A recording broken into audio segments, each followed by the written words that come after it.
Hello students, welcome back to our YouTube channel Aryan education foundation, जहां हम complete कर रहे हैं एनसीईआरटी क्लास 10 की साइंस और हम पहुंच चुके हैं चैप्टर सेकंड पर। चैप्टर 1 के वीडियोस हमारे चैनल पर आ चुके हैं। अगर आपने नहीं देखे तो प्लीज़ जाकर के उसे देखिए। आज हम स्टार्ट करने वाले हैं चैप्टर 2, जो कि है एसिड, बेस एंड सॉल्ट।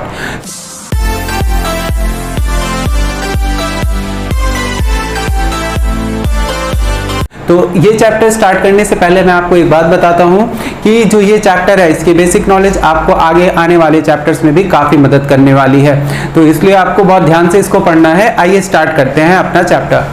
तो देखते हैं चैप्टर का टाइटल, जो कि है एसिड, बेस एंड सॉल्ट, जिसमें हम क्या पढ़ने वाले हैं, एसिड, बेस और सॉल्ट के बारे में।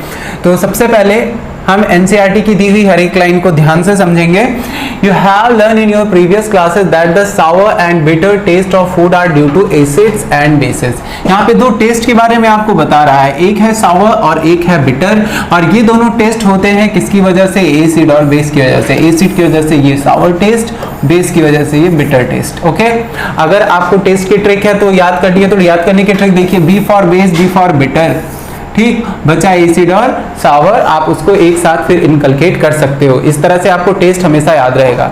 फिर चलते हैं आगे। If someone in the family is suffering from a problem of acidity after overeating, अगर आपकी फैमिली में कोई ओवर ईटिंग करने के बाद एसिडिटी की प्रॉब्लम को फेस कर रहा है, which of the following would you suggest as a remedy? Lemon juice, vinegar और बेकिंग सोडा सोल्यूशन। अगर आपको होम रेमेडी से उसको रिलीफ पहुंचाना है तो आप उसको क्या देने वाले हैं? पहला है लेमन जूस, आप लेमन जूस देंगे, विनेगर देंगे या फिर बेकिंग सोडा सोल्यूशन देंगे।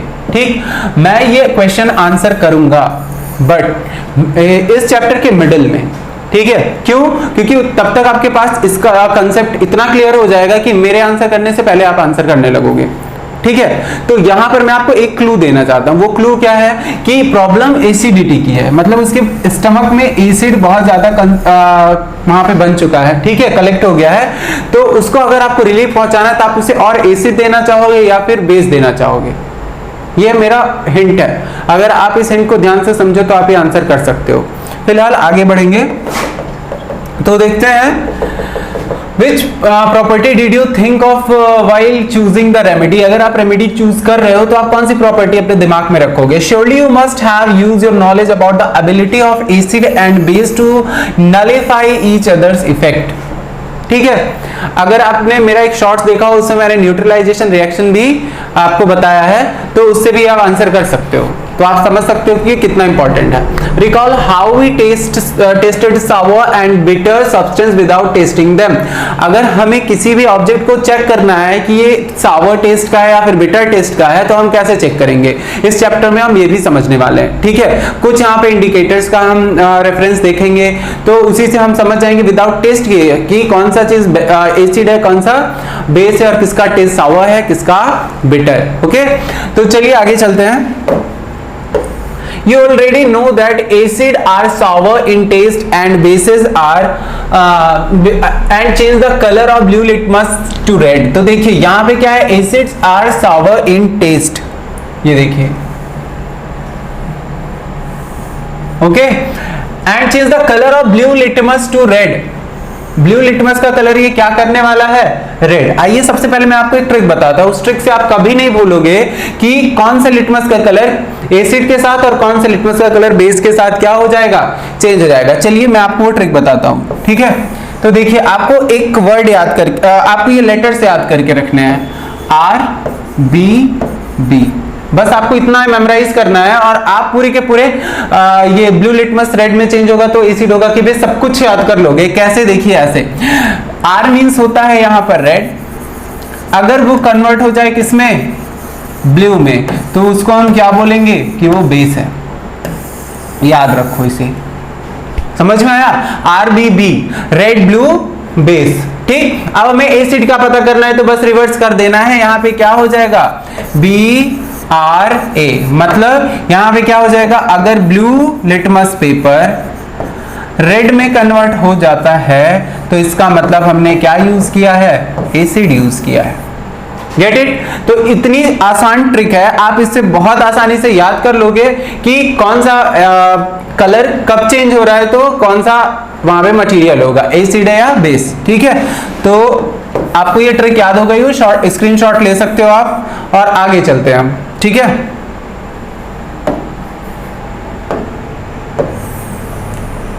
तो यहां पे बोल रहा है litmus is bases are bitter and change the color of red litmus to blue। R जो है B में चेंज हो जा रहा है क्योंकि ये बेस है।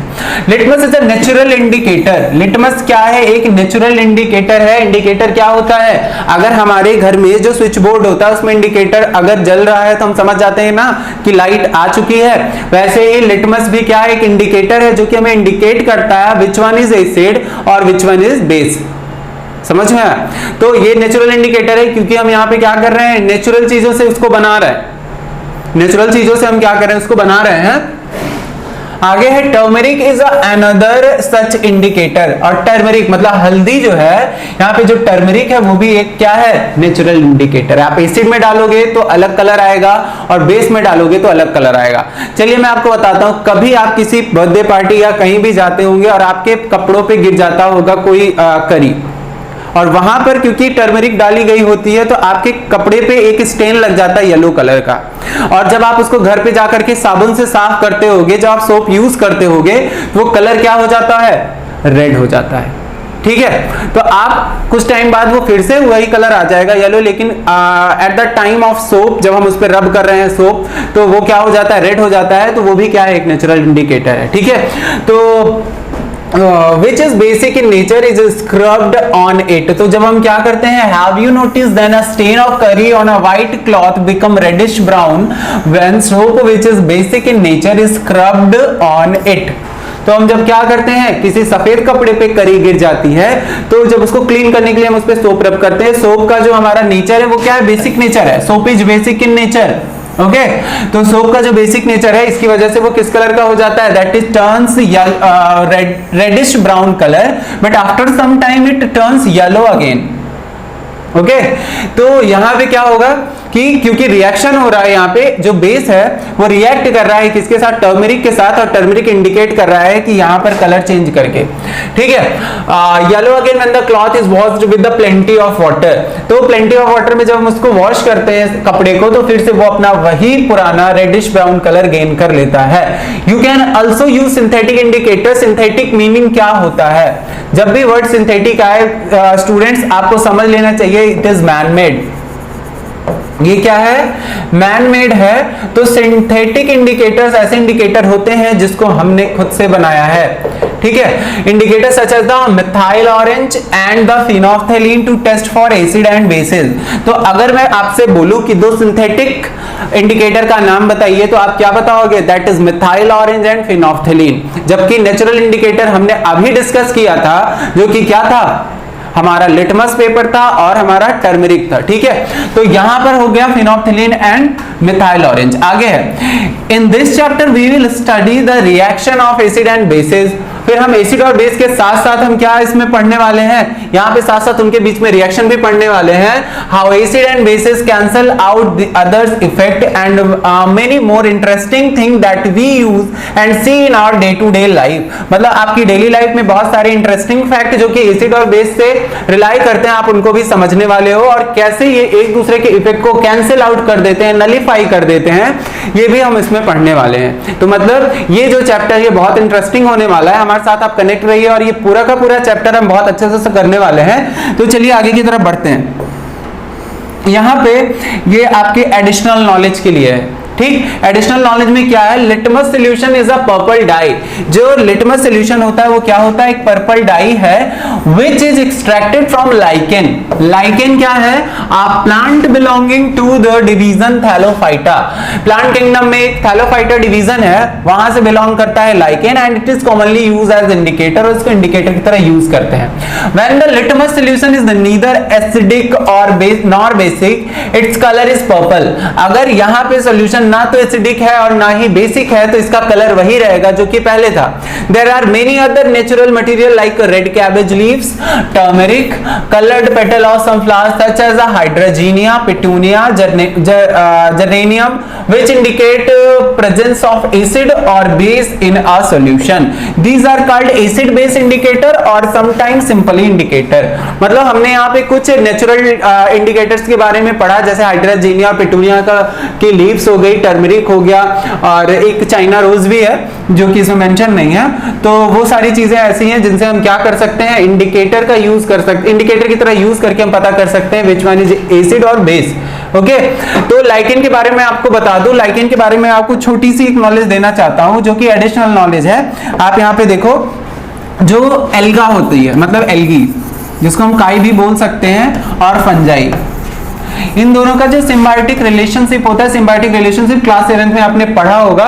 यहाँ पे क्या होता है, जो एल्गी है वो हमें इसको क्या, यहाँ पे दोनों को क्या प्रोवाइड करा रहा है, फूड, और ये इसको क्या दे रहा है, होम, मतलब शेल्टर दे रहा है। इसलिए दोनों एक साथ मिलकर रहते हैं और क्या बना लेते हैं, लाइकेन का फॉर्मेशन करते हैं और यहाँ पे सर्वाइव करते हैं। और एक चीज मैं आपको बताऊं, लाइकेन जो है एक और इंडिकेटर है। अगर आपके एरिया में कई सारी लाइकेन्स पाई जा रही है, इसका मतलब आपके यहाँ का जो एयर क्वालिटी है वो बहुत अच्छा है। तो अगर आपके आसपास लाइकेन दिख रहा है, इसका मतलब आपके यहाँ एयर क्वालिटी काफी अच्छी है। फिलहाल ये हमारे चैप्टर से बाहर की बात थी। अब हम आगे चलते हैं अगले पेज पर।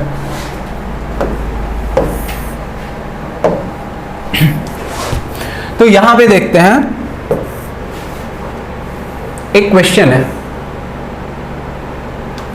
You have been provided, पहले क्वेश्चन करके देखते हैं। You have been provided 3 test tubes, आपके पास 3 टेस्ट ट्यूब है जो कि ABC हम नेमिंग कर देते हैं। One of them contain distilled water and other 2 contain an acidic solution and a basic solution respectively. If you are given only red litmus paper, how will you identify the contents of each test tube? काफी अच्छा question है और ये logical question है, इसमें आपको बहुत ज्यादा दिमाग नहीं लगाना है, बस लॉजिक से आंसर आ जाएगा। आइए देखते हैं।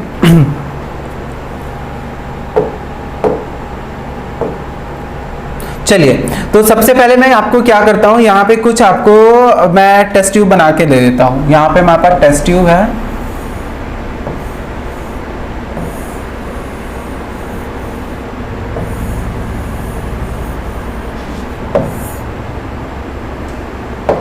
ठीक है। यहाँ पे हमारे 3 टेस्ट ट्यूब है, A, B, C, ठीक। एक टेस्ट ट्यूब में हमने क्या डाल रखा है, डिस्टिल्ड वाटर डाल रखा है, और दूसरे और तीसरे टेस्ट ट्यूब बी और सी में एक में एसिड है और एक में बेस, बट हमें ये नहीं पता कि किसमें एसिड है किसमें बेस है। और हमारे पास क्या है कि हमें यही पता करना है कि कौन सा क्या है, एसिड है और कौन सा बेस। क्वेश्चन एक बार और ध्यान से देख लीजिए, यहाँ पे दिया गया है respective, if you are given only red litmus paper, अगर आपको केवल क्या दिया गया, वो रेड लिटमस पेपर दिया गया, how will you identify the content of each test tube. अगर आपको सिर्फ रेड लिटमस पेपर दिया, आप कैसे डिसाइड करोगे कि कौन सा एसिड है और कौन सा बेस है। तो चलिए फिर से मैं उसी ट्रिक के बारे में बात करूंगा जिसे मैंने आपको सिखाया था अभी। क्या सिखाया था मैंने आपको, RBB means red litmus turns to blue, that is base. अगर बेस है तो रेड लिटमस किस में कन्वर्ट हो जाएगा, ब्लू में कन्वर्ट हो जाएगा। तो सबसे पहले मैं आपको बताऊं, जो डिस्टिल्ड वाटर है, यहां पर लिटमस का कलर चेंज नहीं होने वाला। मतलब आप यहां पे रेड लिटमस डालते हो, रेड लिटमस का पेपर आपने इसमें डिप किया, बाहर निकाला, ये आपको क्या मिला, रेड मिला, ठीक है। फिर दूसरा कंडीशन, अगर मैं उस रेड लिटमस पेपर को एसिड में डालूं तब भी तो वो कलर चेंज नहीं करेगा। तो हमारे पास दो ऐसे टेस्ट ट्यूब मिल गई कि जहां पर रेड का कलर चेंज ही नहीं हो रहा है। तो हम क्या करेंगे, तो सबसे पहले हमें ये करना है, हम उसको डालेंगे, जब हमने डाल दिया उसको, ठीक है, तो सबसे पहले हम ए में डाले, कोई कलर चेंज नहीं हुआ। हमने बी में भी डिप कर दिया, कोई कलर चेंज नहीं हुआ। जब हमने सी में डिप किया तो वो कलर क्या हो गया, वो कलर क्या हो जाता है, जब इसमें कोई कलर चेंज नहीं हुआ तो ये क्या है, या तो वाटर हो सकता है और या तो हो सकता है ये क्या, एसिड हो सकता है। बी में भी हमने डिप किया, ये भी नहीं चेंज हुआ, तो हम यहाँ पे क्या समझ सकते हैं कि ये क्या हो जाएगा, या तो वाटर हो जाएगा या तो एसिड हो जाएगा। सी में हमने डिप किया, मान लेते हैं सी में डिप करते ही वो कलर चेंज हो जाता है और वो रेड लिटमस पेपर क्या बन जाता है, ब्लू बन जाता है। रेड लिटमस पेपर क्या बन जाता है, ब्लू बन जाता है। तो अगर रेड लिटमस पेपर ब्लू बन गया, इसका मतलब इसमें क्या फिल किया गया है, यहाँ पे बच्चों बेस रखा गया है। क्या रखा गया है, बेस रखा गया है। अब क्योंकि ये लिटमस पेपर क्या हो चुका है, ब्लू हो गया है, तो हम ब्लू लिटमस पेपर लेकर के आएंगे और टेस्ट ट्यूब बी और ए में टाइम एक के बाद एक डिप करेंगे। अगर हमने बी में डिप किया, बी में डिप करते ही वो ब्लू लिटमस पेपर रेड में कन्वर्ट हो जाता है। अगर ब्लू लिटमस पेपर रेड में कन्वर्ट हो जाता है, इसका मतलब इस टेस्ट ट्यूब में हमारा क्या है, एसिड भरा हुआ है। और जो तीसरा है, यहाँ पर अगर हम उसमें चाहे ब्लू डालते, पहले ही हमने डिप कर लिया था तो यहाँ पे कोई चेंज कलर हुआ ही नहीं था, तो ये पहले ही है कि यहाँ पे वाटर होगा। और अगर हम यही ब्लू लिटमस पेपर भी इसमें डिप करते तो भी कलर चेंज ना होता। और इस तरह से हमें पता चल गया कि तीनों टेस्ट ट्यूब में किसमें एसिड, किसमें बेस और किसमें वाटर है, डिस्टिल्ड वाटर है। आई होप कि आपको बहुत अच्छे से समझ में आ गया होगा। तो चलिए हम चलते हैं अपने टॉपिक पर। तो टॉपिक 2.1.1 हमें क्या बोल रहा है, acid and basis in laboratory. Laboratory में एसिड और बेसिस का क्या यूज है और हम उनको किस तरह से यूज और कर सकते हैं। देखिए यहाँ पे क्या है, एक्टिविटी 2.1 यहाँ पे बोल रहा है collect the following solution from the science laboratory. Number 1 is hydrochloric acid HCl, sulphuric acid H2SO4, nitric acid HNO3, acetic acid CS3COOH। आपको इसको चैप्टर 4 में अच्छे से पढ़ना है। Sodium hydroxide NaOH that is base, calcium hydroxide COH whole twice, potassium hydroxide KOH, magnesium hydroxide MgOH whole twice, ammonium hydroxide NH4OH। यहाँ पे आपको कुछ एसिड कुछ बेसिस को कलेक्ट करना है। Put a drop of each of the above solution on a watch glass 1 by 1 and test with drop of indicator shown in table 2.1। मतलब इन्हें आपको ले लेना है एक चाइना डिश में, उसके बाद एक ड्रॉप उस चाइना डिश में डाल करके उसको इंडिकेटर से चेक करना है कौन सा एसिड है और कौन सा बेस। ठीक है, उसके बाद है what change in colour did you observe when the red litmus, blue litmus, phenolphthalein and methyl orange solution for each of the solution taken. तो बताइए कि क्या कलर चेंज आता है। तो मैं आपको ऐसे ही बता देता हूं। देखिए जहां पर H केवल अकेला है, जैसे एसिड एसिड लगा है फिलहाल, तो आपको क्लू मिल ही गया होगा। H यहाँ भी है, H यहाँ भी है, H यहाँ भी है और यहाँ पर सॉरी यहाँ पर है। और तो यहाँ पे देखिए 1 2 3 4 हमारे पास चार क्या हो गए, एसिड हो गए। फिर OH जहां जहां है वहां पे बेस आप रख लो। OH जो है आपका वो क्या हो जाएगा, बेस।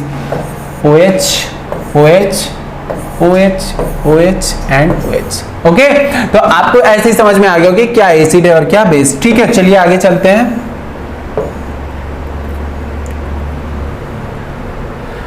ओके, देखिए एक्टिविटी 2.2 इसमें क्या बोल रहा है, take some finely chopped onion in a plastic bag along with some strip of clean cloth, tie up the bag tightly and leave overnight in the fridge. The cloth strip can now be used for test for acid and bases. Take these cloth strip and check their odor. Keep them on a clean surface and put a few drop of dilute HCl solution on the strip and few drop of dilute NaOH solution on the other. मतलब यहाँ पे क्या बोल रहा है, आपको indicator बनाने का एक क्लू दिया गया है।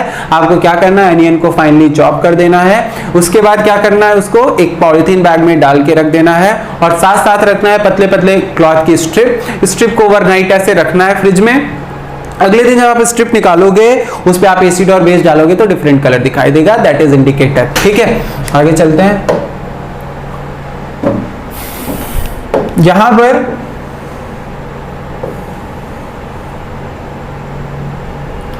फिर एक चीज और आपको बताई गई है कि आप इस तरह से कुछ और चीजों को इंडिकेटर की तरह यूज कर सकते हो विद ओडर। ओडर मतलब आपका स्मेल। स्मेल में देखिए आपको एक तो पहले आपने यूज कर लिया, क्या आपने पहला यूज कर लिया है, क्या अनियन। दूसरा आप क्या यूज करने वाले हो, वेनिला एसेंस। वेनिला फ्लेवर की आपने आइसक्रीम जरूर खाई होगी, तो वेनिला का एसेंस भी आप यूज कर सकते हो। ऑर्डर ये चेंज कर देगा, जब आप इसको एसिड में डालोगे और बेस में डालोगे तो डिफरेंट ऑर्डर देगा। फिर यहाँ पे क्या है, क्लोव, क्लोव मतलब लौंग, सबने देखा होगा। और इनको क्या करना है, आप इन तीनों को यूज कर सकते हो कैसे, इंडिकेटर की तरह, क्योंकि ऑर्डर चेंज कर देते हैं। अब एसिड और बेस आप डालोगे तो ये क्या करेंगे, चेंज करेंगे अपना ऑर्डर, ठीक है। अब चलते हैं आगे। Which of these vanilla, onion and clove can be used as olfactory indicator? बहुत ध्यान से समझिए यहाँ पे olfactory indicator क्या होते हैं। अब तक हमने देखा था कि litmus paper, phenolphthalein, methyl orange ये सब कलर चेंज कर रहे थे, लेकिन olfactory indicators क्या करते हैं, अपनी स्मेल चेंज कर देते हैं, अपना ऑर्डर चेंज कर देते हैं जब हम उसको एसिड में डालें या फिर उसको हम बेस में डालते हैं। तो देखिए यहाँ पे आपको कुछ olfactory indicators दिए गए हैं, जैसे वनीला, अनियन एंड क्लोव, ठीक है। तो इन एक्टिविटी से हम समझ सकते हैं कि ये क्या है, ऑल्फैक्टरी इंडिकेटर है, बिकॉज ये एसिड और बेस के साथ डिफरेंट, ठीक है। तो यहां पे हमने ऑल्फैक्टरी इंडिकेटर के बारे में समझ लिया है। अब आगे चलते हैं, how do acid and base react with metal. यहां पे एक सबसे इंपॉर्टेंट टॉपिक है हमारा, how do acid react with metal. Acid और मेटल का रिएक्शन होता है तो क्या होता है। मैं आपको ये जो पढ़ाने जा रहा हूं टॉपिक, ये आपको डायरेक्ट ऐसे ही डायग्राम के साथ क्वेश्चन पूछेगा जब आप एग्जाम देने जाओगे, इसलिए आपको इसको बहुत ही ध्यान से समझना है। This activity need the teacher assistant, मतलब आप टीचर के प्रेजेंस में आप इसको कर सकते हो। अब यहाँ पे हमें क्या क्या चीजें चाहिए, तो set operator as shown in figure 2.1। यहाँ पे हम देखेंगे क्या क्या ऑपरेटर्स यूज किया है हमने यूज किया है एक स्टैंड में होल्ड कर रखा है हमने एक टेस्ट ट्यूब, और टेस्ट ट्यूब में हमने एक लगाया है कॉर्क, और कॉर्क से एक डिलीवरिंग ट्यूब डाली है नीचे, और सोप सॉल्यूशन बना रखा है, और उसमें ये ट्यूब को हमने ले जाकर के रख दिया है, ठीक है। फिर यहाँ पे चीजें क्या क्या यूज किया हमने, यहाँ पे हमने यूज किया है 5 ml of dilute sulphuric acid. यहाँ पे हमने 5 ml यूज किया है क्या, डाइल्यूट सल्फ्यूरिक एसिड, और फिर क्या है, test tube and add few pieces of zinc granule, और यहाँ पे हमने क्या यूज किया, जिंक के कुछ ग्रैन्यूल्स, जिंक के छोटे छोटे टुकड़े यूज किए हैं। What do you observe on the surface of zinc granule pass the gas being evolve through the soap solution. तो आइए इन सब चीजों को मैं आपको इस डायग्राम की मदद से समझाता हूं।